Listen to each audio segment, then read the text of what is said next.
नमस्कार दोस्तों, स्वागत है आपका लिंग पुराण में। आज हम देखेंगे अनुक्रमणिका। तो आइए दोस्तों शुरू करते हैं। सूत जी बोले, महात्मा ब्रह्मा जी ने ईशान कल्प की कथा लेकर इस लिंग पुराण को बनाया। पुराण का परिणाम तो 100 करोड़ श्लोकों का है, परंतु व्यास जी ने संक्षेप में उनको 4 लाख श्लोकों में ही कहा है। व्यास जी ने द्वापर के आदि में उसे अलग अलग 18 भागों में विभाजित किया है। उनमें से यहाँ लिंग पुराण की संख्या 11 है, ऐसा मैंने व्यास जी से सुना है। उसे मैं आप लोगों से अब संक्षेप में कहता हूँ। इस महापुराण में पहले सृष्टि की रचना प्रधानिक रूप से तथा वैकृतिक रूप से वर्णन की गई है तथा ब्रह्मांड की उत्पत्ति और ब्रह्मांड के 8 आवरण कहे गए हैं। रजोगुण का आश्रय लेकर सर्व यानी शिव की उत्पत्ति भी उसी ब्रह्मांड से हुई है। विष्णु कहो या काल रुद्र कहो, वह उस ब्रह्मांड में ही शयन करते हैं। इसके बाद प्रजापतियों का वर्णन, वराह भगवान द्वारा पृथ्वी का उद्धार, ब्रह्मा के दिन रात का परिमाण और आयु की गणना बताई है। ब्रह्मा के वर्ष, कल्प और युग, देवताओं के, मनुष्यों के तथा ध्रुव आदि वर्षों की गणना है। पितृस्वरों के वर्षों का वर्णन, चारों आश्रमों के धर्म, संसार की अभिवृद्धि, देवी का आविर्भाव कहा गया है।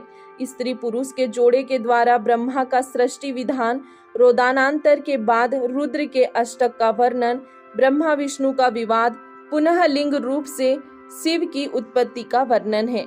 सिलाद की तपस्या का वर्णन तथा वृत्रादि इंद्र के दर्शन का वर्णन, व्यावतार तथा कल्प और मनवंतरों का वर्णन इस पुराण में किया गया है। कल्प कल्पांतरों की कथा तथा कल्प भेदों के क्रम से वराह कल्प में वराह भगवान के अवतार की कथा, मेध वराह कल्प के रूप में गौरव का ज्ञान, पुनः ऋषियों के मध्य में पिनाकी यानी शिव के लिंग उत्पत्ति का वर्णन हुआ है। लिंग की आराधना, स्थान, पूजा का विधान, शौच यानी पवित्रता, काल लक्षण, वराह के महात्म्य एवं उनके क्षेत्र का वर्णन, पृथ्वी के स्थानों की संख्या की गिनती, विष्णु के स्थानों की गणना का वर्णन किया गया है। पुनः स्वारोचिस कल्प में दक्ष का पृथ्वी पर पतन, दक्ष का शाप तथा दक्ष का शाप मोचन, कैलाश का वर्णन, चंद्र रेखा की उत्पत्ति, शिव विवाह की कथा तथा शिव के संध्या व्रतों की कथा का शुभ वर्णन है। पाशुपात योग का वर्णन, चारों युगों का परिमाण तथा युग धर्म का विस्तार पूर्वक वर्णन है।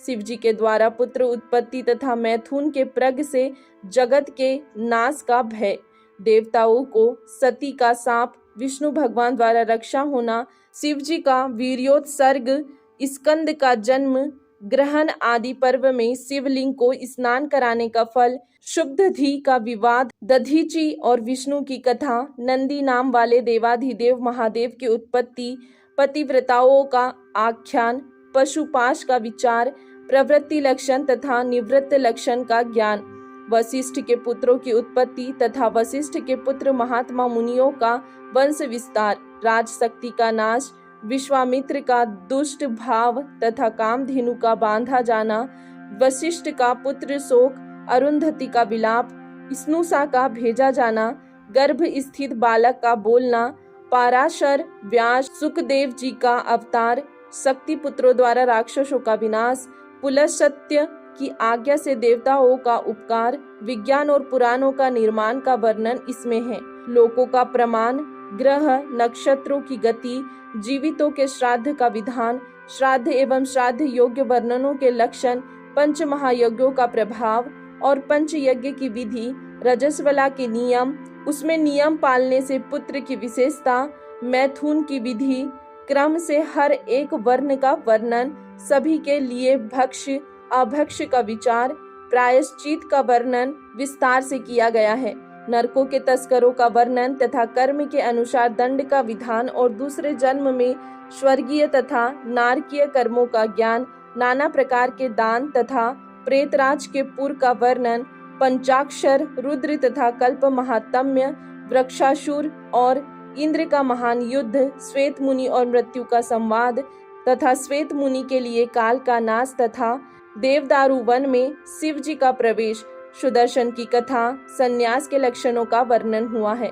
इसके बाद ब्रह्मा जी द्वारा भगवान शंकर का श्रद्धा साध्य कहा जाना, मधु के टभ दैत्यों द्वारा ब्रह्मा जी की गति छिन्न करना, विष्णु का मत्स्य रूप धारण करना, सभी अवस्थाओं में लीलाओं का वर्णन, शंकर की कृपा से विष्णु और विष्णु की उत्पत्ति, मंदराचल को धारण करने के लिए कुर्म अवतार, शंकरसन भगवान और कौशिकी देवी की उत्पत्ति तथा यादवों में स्वयं भगवान का अवतार लेना, कंस की दुष्टता, श्री कृष्ण की बाल लीलाएं, पुत्रों के लिए शिव जी का पूजन करना, विष्णु और रुद्र द्वारा कपाल से जल की उत्पत्ति, पृथ्वी के भार को दूर करने के लिए विष्णु द्वारा रुद्र की आराधना का वर्णन इस पुराण में किया गया है।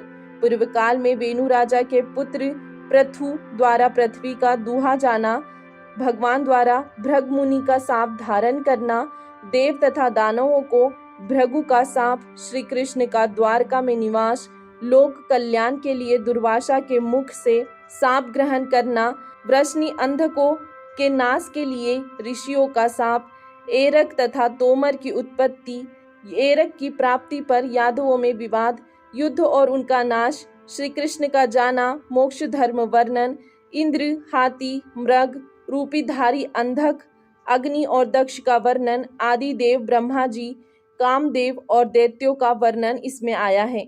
इसमें महादेव जी के द्वारा दैत्य हलाहल की आज्ञा का वर्णन, जलंधर का वध तथा सुदर्शन चक्र की उत्पत्ति, भगवान विष्णु को उत्तम शास्त्रों की प्राप्ति तथा शिव जी के और भी हजारों उत्तम चरित्रों का वर्णन है।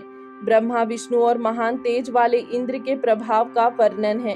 शिवलोक का वर्णन, पृथ्वी पर रुद्र लोक का वर्णन और पाताल में तारकेश्वर का वर्णन। सब मूर्तियों में शिवालय को विशेषता तथा लिंग का प्रभाव से विस्तार पूर्वक वर्णन इस पुराण में किया गया है। इस प्रकार संक्षेप में जानकर भी जो मनुष्य इसका गुणगान करता है वह सब पापों से छूटकर ब्रह्म यानी शिवलोक को प्राप्त करता है। दोस्तों, आज के लिए इतना ही। इसके आगे देखेंगे हम कल के वीडियो में। तब तक के लिए धन्यवाद।